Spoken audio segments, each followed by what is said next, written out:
Et c'est ce qui fait en sorte que les gens quittent de plus en plus les médias. Les gens intelligents, en fait, quittent de plus en plus les médias parce qu'il n'y a plus de matière cognitive, de contenu cognitif à se mettre sous la dent. Hein? Donc ici, c'est un texte dans Le Devoir qui dit « Le complotisme de la crise complotisme et la crise de la connaissance. » Ce qui est paradoxal dans ce texte-là, c'est qu'il dit que le complotisme euh, il fait suivre il inscrit le complotisme dans la foulée de la postmodernité et de la fin des vérités absolues, hein, la vérité objective, etc. Tout le monde a sa propre vérité, etc. Or, c'est pas ça. La personne qui écrit ce texte-là, c'est complètement fourvoyé. J'ai déjà écrit là-dessus, j'ai déjà réfléchi sur la postmodernité. Ma thèse de doctorat, ma première thèse de doctorat parlait entre autres de ça. C'est pas du tout ça qui est en train de se passer ici. Chose, là, je me rappelle pas c'est quoi son nom. C'est pas du tout ça. C'est que les gens voient les mensonges des médias.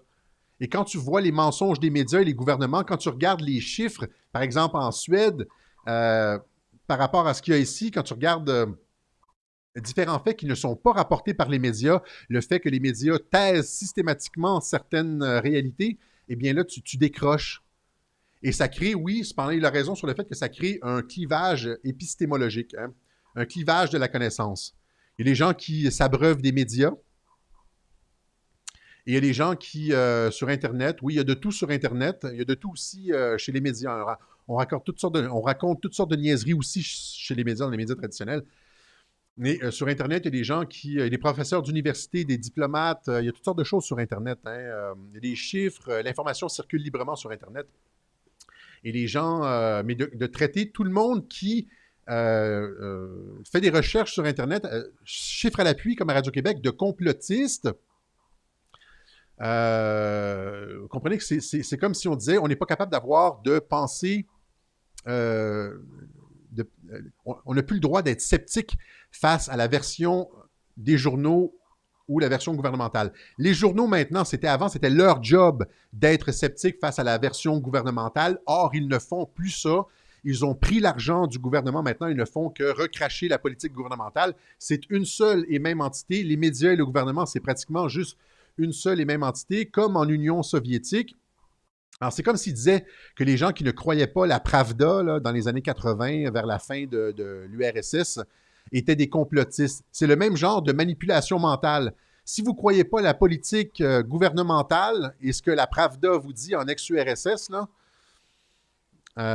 ben vous êtes des complotistes. Vous comprenez que c'est comme c'est la psychiatrisation de ceux qui se posent des questions. Tu sais, en ex-URSS, en URSS d'avant, les gens qui ne croyaient pas au communisme, etc., on disait qu'ils étaient fous. Puis on les envoyait souvent dans des asiles, des trucs comme ça. On psychiatrisait la dissidence politique. Mais c'est exactement ce qu'ils sont en train de faire. Ils sont en train de psychiatriser, avec le complotisme, etc., la dissidence politique. Et dans le segment où est-ce que Sophie Durocher a parlé à la radio, l'animateur lui dit que je devrais aller voir mon médecin traitant. Alors, il utilise les mêmes stratagèmes de psychiatrisation de la dissidence politique. Vous comprenez que c'est grave. Et donc, quels sont les régimes qui opèrent de cette façon-là? Ce sont les dictatures, justement, paradoxalement. Vous comprenez? On vient de faire on vient de faire la révolution là, complète. Voilà. Maintenant, tout ça, ils mettent de l'avant toutes ces mesures parce qu'ils sont en train de perdre le contrôle du narratif. Ce même texte disait justement, qu'est-ce qui explique cette popularité du complotisme? Il s'agit en fait plus profondément d'une crise globale de la connaissance. Il a raison, mais pas pour les bonnes raisons. Elle-même, ce que certains nomment l'ère de la post-vérité, c'est ici, pardon.